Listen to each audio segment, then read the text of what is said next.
বাবার বাড়ি যাওয়ার কথা শুনলে আমার নাকি ঘুম হারাম হয়ে যায়, খাওয়া দাওয়া বন্ধ হয়ে যায়, একদমই ঘরে মন বসে না, সংসারে কোনো মন লাগে না, ইত্যাদি ইত্যাদি আরও অনেক রকমের কথা আমাকে শুনতে হয়। যদি বলি যে এই দিন আমি বাবার বাড়ি যাব, তাহলে আমার হাজবেন্ডের থেকেই আমার এই কথাগুলো শুনতে হয়। আমার যদি খেতে ইচ্ছে না করে, সে বলে বাবার বাড়ি যাবা, এই জন্য তোমার গলা দিয়ে আর ভাতই নামবে না। দেখুন সকাল সকাল রেডি টেডি হয়ে এই যে আমাদেরকে এগিয়ে দেওয়ার জন্য চলে আসছিল ওর বাবা, আর এই যে আমরা ভ্যানে করে বাবার বাড়ির দিকে রওনা দিয়ে দিলাম। আসলে আলিফের বাবা যে কথাগুলো বলেছে, এই কথাগুলো আমিও মনে করি 100% ঠিক। কারণ আমি যদি মনে করি যে আমি ওই দিন বাবার বাড়িতে যাব, তো আমার কাছে ওই দিনটাই যেন আর আসে না, অনেকটা বড় হয়ে যায় সময়টা, টাইমটা। এদিকে দেখেন বাবার বাড়িতে আসছি, কিন্তু মায়ের কোনো দেখাই নেই। মা কোথায় জানি উদাও হয়ে গেছে, সারা বাড়িতে কোথাও খুঁজে পাচ্ছি না। আর আমি এই যে যেখানে গাছপালা, যেখানে যা আছে খাওয়ার মতো, আমি সব টুকটুক করে চেক করা শুরু করে দিয়েছি যে কোন গাছে কি হয়েছে। আব্বু তো বারবারই ডাকছে যে ঘরে আসছো, কাপড় চোপড় খোলো, কিন্তু ওই যে আমার আম্মু ঘরে না থাকলে আমার ঘর দৌড়ে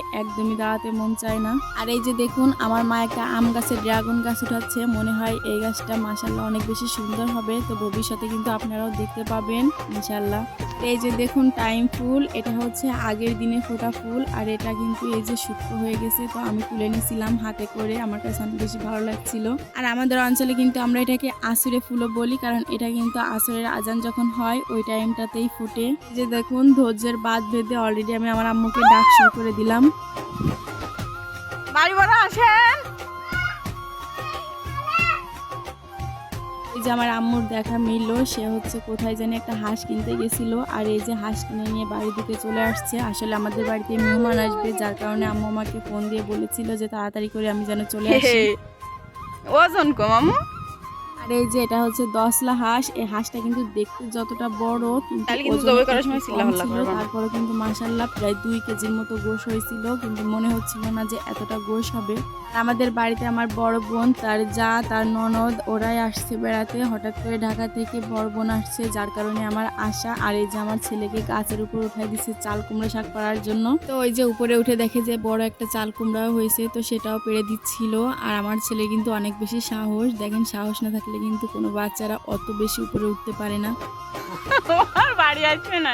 আমার আব্বু আম্মু বসে বসে আমার ছেলের কাণ্ড দেখছিল, হাসাহাসি করছিল। এই যে সে বিখ্যাত চাল কুমড়ো, যেটা আমার ছেলে চালের উপর দিয়ে দৌড়ে ছুঁড়ে মারছে, একটু ফেটেও গেছে, কিন্তু কিছু করার নাই। ওর ওসলাতেই কিন্তু চাল কুমড়োটা খেতে পারলাম।